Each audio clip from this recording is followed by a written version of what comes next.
बड़ा वर्णन किया है कि गर्भ में संतान है तो रात्रि को नारी गीले पामों से न सोए, पाम धोती है तो उसको पोंछ करके सोए, और मुक्त केसों से, खुले केसों से न सोए, रात्रि को जूठे मुंह से न सोए, सूर्य अस्त होने के बाद वो अन्न ना खाए। ये गर्भिणी नारी के लिए कुछ बातें बताई गई हैं।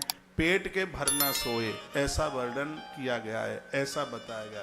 एक जगह पर ज्यादा देर तक न बैठे, चौथे महीने के बाद उपवास न करे, गर्भ में संतान है। धुआं के सामने न बैठे, धूप में ज्यादा न बैठे, ऊंचे पर ना चढ़े, सीढ़ियों को ज्यादा प्रयोग में न ले।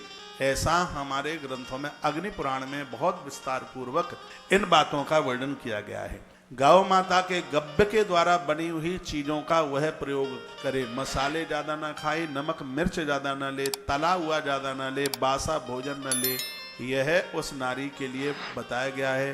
गरिष्ठ भोजन ज्यादा न ले और दाल और भात भी ज्यादा ना खाए। ऐसा हमारे ग्रंथों के अंतर्गत बड़ा अच्छी संतान को समय से संतान जन्म ले, उसके लिए एक नारी के लिए विशेष रूप से उस सावधानी को बरतना पड़ेगा।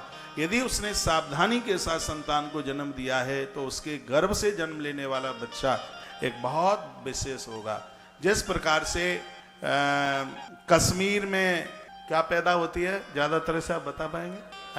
केसर। केसर के लिए कश्मीर चाहिए, केसर हर जगह नहीं हो पाती है। उसी प्रकार से अच्छी संतान के लिए एक अच्छी माँ का होना बहुत ज्यादा जरूरी है। वो बहुत संस्कार विचारों के साथ गर्भ में संतान है। वो रामचंद्र मानस के बाल कांड का पाठ, बाल कांड की कथा बड़ी अद्भुत है।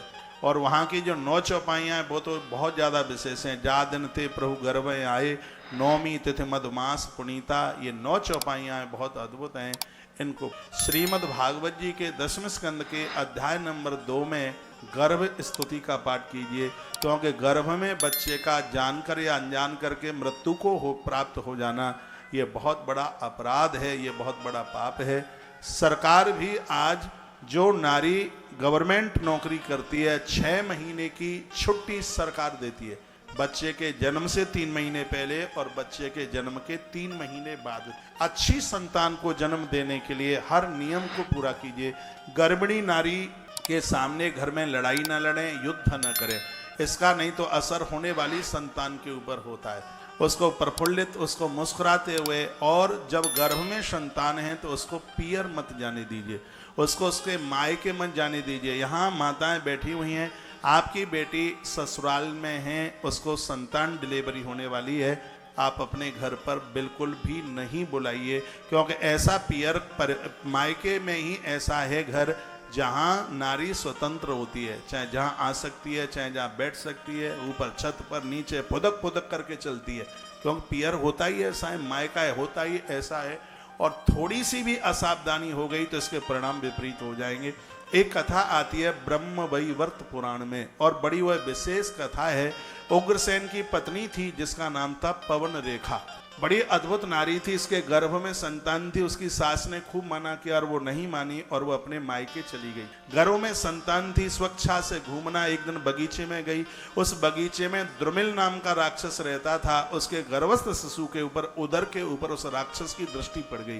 गलत लोगों की दृष्टि पड़ने का इतना कुप्रभाव, सिर्फ दृष्टि पड़ने से एक ऐसा बालक पैदा हुआ जिसने पूरी दुनिया को परेशान किया, उसी का नाम कंस हुआ। नहीं तो वहां तो एक किसी महापुरुष को जन्म लेना था, वहां कसाई पैदा हो गया, क्योंकि द्रुमिल नाम के राक्षस की सिर्फ दृष्टि पड़ गई थी उदर के ऊपर। बुरा मत मानिए, जो संस्कारीय परिवार की बहू बेटियां हैं, लाज मर्यादा के साथ रहती हैं, बेटियों के कंधों पर चुन्नी होती है, देवियां इस तरीके से चलती हैं, वस्त्र ऐसे पहनती हैं, कपड़ा ऐसे पहनती हैं कि उनके उदर को कोई देख नहीं सकता। ये संभ्रांत अच्छे परिवार की बहू और बेटियों के बारे में बताया गया है। नारी इस धरती की आन बान और शान है। मैंने बहुत बार कहा है कि जिस धरती की नारी अपने धर्म को बचा के रख ले तो पुरुष बिगड़ने से बच जाएंगे, और नारी ने अपना धर्म उतार दिया तो ये सगरे जो पुरुष हैं वो सब बर्बाद खत्म हो जाएंगे, कुछ बचेगा ही नहीं। इसलिए नारी को अपने धर्म को संभाल करके रखना चाहिए। आइए प्रसंग में लौट करके आइए। गर्भ में संतान है तो घर में कलह ना करें, घर में झगड़ा ना करें, घर में उत्पात ना करें। गर्भिणी नारी का विशेष ध्यान रखें। गौ माता के घृत की व्यवस्था की जाए, उसको बाजारू चीजें खाने से